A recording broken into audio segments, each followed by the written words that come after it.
India has access to only 4% of freshwater reserves and supports 18% of the world's population. The groundwater is our fixed deposit or the long-term deposits. In terms of groundwater usage, we use almost twice as much as China. Save our aquifers, which is our fixed deposit, for future. Close to $21 billion in property damage, which is almost 1% of India's GDP.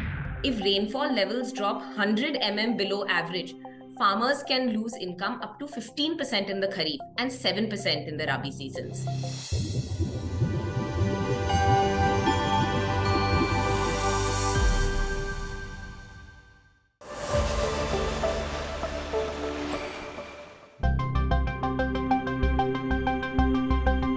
India has access to only 4% of freshwater reserves and supports 18% of the world's population. The per capita water availability to Indians is far less than so many of our peers.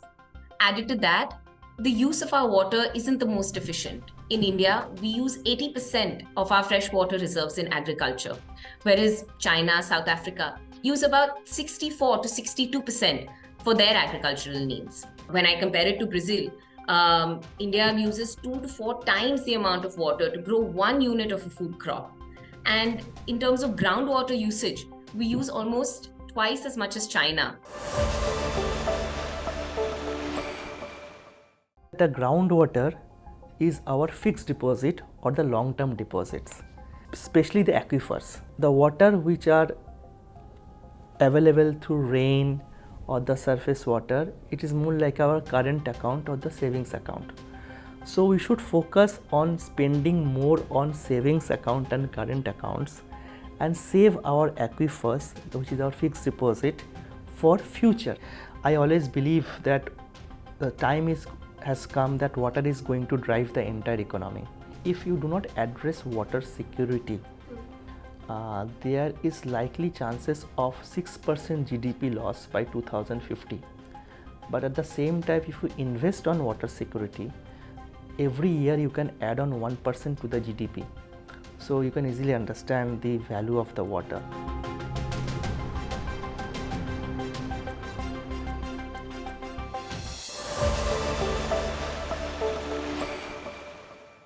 Impacts of climate change, we expect them to be channeled primarily through the water cycle.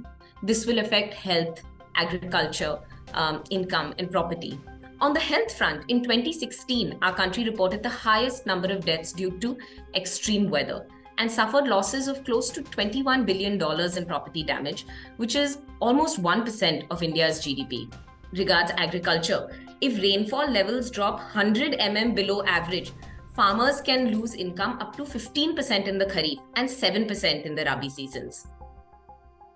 Further, if there are extreme weather events like droughts or floods, we could be looking at food security itself being compromised.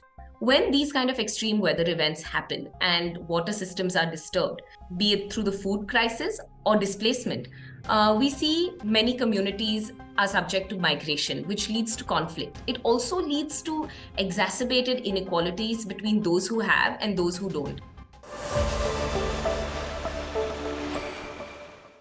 To the water management sector in India is that we hope at some point some water fees or water tax can be levied, but in a slabbed manner, where what covers as what comes under basic utilization should go completely free. But as the table increases at the individual household level, beyond, and even for commercial establishments, beyond what is not just a requirement, but even a good to have, when it becomes excessive use, if this is taxed, hopefully, one, it will impact behavior change to reduce the amount of water used by such entities.